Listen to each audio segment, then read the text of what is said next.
Hi, thanks again for joining me on this Bible talk. Now, this talk, it's called Joseph's Hidden Gems. Now, I must admit, when I talk about the word hidden, I do use it with a bit of reservation for this talk. But obviously, hope as the talk progresses, everything will become clear. And now the gems that I'm talking about, I wouldn't actually say that they really are hidden, because they are there really for us to read in the Bible. But it's just when you hear messages being preached on Joseph, some of these gems, they don't seem to come out. Now, I think obviously Joseph itself, it is a great illustration of, Romans 8:28 says, well, for we know that in all things God works for good for those who love God and are called according to his purpose. So if you're a Christian, God's got some way of making, it's like disappointments, things. Maybe you went for a job or you wanted to maybe serve in some area, or you wanted to get something and it's just not worked out. You feel disappointed, and somehow we don't understand it all. That God, if you're a believer, God's got some way of making good come off that situation. He's got something better for you. So for me, I find that a tremendous encouragement. And Joseph, with his sort of ups and downs, that's a great illustration of it, all the things that went wrong in Joseph's life, yet he was faithful, and we can see how God used him. God just arranged things that Joseph could save people from the famine. And most of the talks you hear, it'll be about that. And we need to have talks like those. So I'm not sort of belittling them in any way, and I love talks about Joseph and that, and how God takes maybe bad situations, works behind the scenes, makes good come off them, so that Joseph could know blessings, but also be a blessing. So I'm very much for that. Now, saying that, when I read my Bible and I'm reading Joseph, there's some things that I've seen that are blessings as well, and that they don't seem to come out in other people's messages. And what I'd like to do is, and that's why I'm calling them in one sense hidden, because people don't seem to see them, but they're there in the Bible. I wouldn't like to say that nobody else sees them, but they're not common. They're not commonly preached at church services. You know what I mean? I'm not saying that nobody else has seen them. I'm the only person who's seen them. Of course, I'm not saying that, but it's just in your typical sermon, which might be a very good sermon about Joseph, you don't tend to hear some of these other gems mentioned. So in a way, they may be hidden. And sometimes, with one thing in particular, when I've mentioned it to people, they've been a little bit surprised. Oh, right, never saw that. So I've had that reaction a couple of times. So hopefully it will bless you. So what I'm going to do is I'd like to read, there's some verses I'd like to read from Genesis chapter 39 and 40.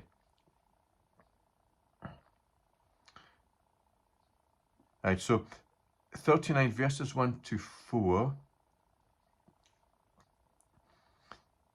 It says, "And Joseph was brought down to Egypt, and Potiphar, an officer of Pharaoh, captain of the guard, an Egyptian, bought him of the hands of the Ishmaelites, which had brought him down hither. And the Lord was with Joseph, and he was a prosperous man, and he was in the house of his master the Egyptian. And his master saw that the Lord was with him, and that the Lord made all that he did to prosper in his hand. And Joseph found grace in his sight, and he served him, and he made him overseer over his house, and all that he had he put into his hand." Amen. So now I'm going to read from verse 23 in chapter 39, and then chapter 40 as well. So from verse 23 then, because we know the story of Joseph when he was falsely accused of like molesting Potiphar's wife, and he was thrown into prison, so we'll all know that. So it says, the keeper of the prison looked not to anything that was under his hand, because the Lord was with him, and that which he did, the Lord made it to prosper. So going into chapter 40 then. And it came to pass after these things, that the butler of the king of Egypt and his baker had offended their lord, the king of Egypt. And Pharaoh was wroth against two of his officers, against the chief of the butlers, and against the chief of the bakers. And he put them in ward in the house of the captain of the guard, into the prison, the place where Joseph was bound. And the captain of the guard charged Joseph with them, and he served them, and they continued a season in ward. And they dreamed a dream, both of them, each man his dream in one night, each man according to the interpretation of his dream, the butler and the baker of the king of Egypt, which were bound in the prison. And Joseph came in unto them in the morning, and looked upon them, and behold, they were sad. And he asked Pharaoh's officers that were with him in the ward of his lord's house, saying, Wherefore look ye so sadly today? And they said unto him, We have dreamed a dream, and there is no interpreter of it. And Joseph said unto them, Do not interpretations belong to God? Tell me them, I pray you. And the chief butler told his dream to Joseph, and said to him, In my dream, behold, a vine was before me, and in the vine were 3 branches, and it was as though it budded, and her blossoms shot forth, and the clusters thereof brought forth ripe grapes. And Pharaoh's cup was in my hand, and I took the grapes and pressed them into Pharaoh's cup, and I gave the cup into Pharaoh's hand. And Joseph said unto him, This is the interpretation of it. The 3 branches are 3 days, yet within 3 days shall Pharaoh lift up thine head, and restore thee unto thy place, and thou shalt deliver Pharaoh's cup into his hand, after the former manner, when thou wast his butler. But think on me when it shall be well with thee, and show kindness, I pray thee, unto me, and make mention of me unto Pharaoh, and bring me out of this house. For indeed I was stolen away out of the land of the Hebrews, and here also have I done nothing that they should put me into the dungeon. When the chief baker saw that the interpretation was good, he said unto Joseph, I also was in my dream, and behold, I had 3 white baskets on my head, and in the uppermost basket there was all manner of baked meats for Pharaoh, and the birds did eat them out of the basket upon my head. And Joseph answered and said, This is the interpretation thereof. The 3 baskets are 3 days, yet within 3 days shall Pharaoh lift up thy head from off thee, and shall hang thee on a tree, and the bird shall eat thy flesh from off thee. And it came to pass the 3rd day, which was Pharaoh's birthday, that he made a feast unto all his servants. And he lifted up the head of the chief butler and of the chief baker among his servants. And he restored the chief butler unto his butlership again, and he gave the cup into Pharaoh's hand. But he hanged the chief baker, as Joseph had interpreted to them. Yet did not the chief butler remember Joseph, but forgat him. Amen. So in the story of Joseph then, which I'm sure you're all familiar with, there are sort of 3 things which I think they're good to look at, which are sort of blessings. Now actually one of them, I've not actually read the particular Bible verse for that, but you'll know where I am. And I'm pretty sure I did mention it I think in the video, is it man's put downs are God's setups. I think it's in that video where I mentioned that when Joseph, before all of this happened, when Joseph went to meet his brothers, because Jacob had sent him, and his brother says, well, behold, the dreamer cometh, let's slay him, and then we'll say a beast has killed him. And later on it says that, well, we shall see what will become of his dreams. And of course, even though that was a demeaning sort of thing, it was meant in sort of ridicule. In a sense, that fulfilled itself in Joseph's favour, because they did see what became of Joseph's dreams. They saw it for themselves because they were part of it, because they knelt down before Joseph.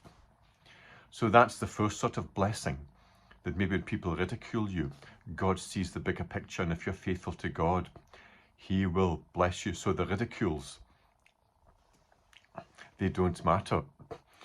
Now, the second sort of gem that I would like to look at is just in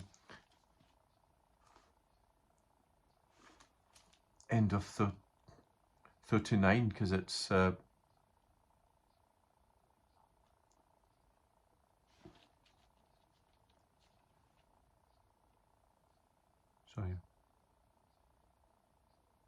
I've lost it.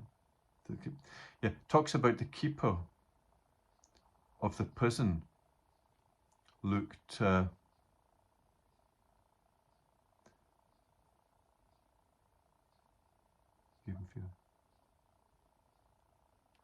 the keeper of the prison looked not to anything that was under his hand, because the Lord was with him, and that which he did, the Lord made it to prosper.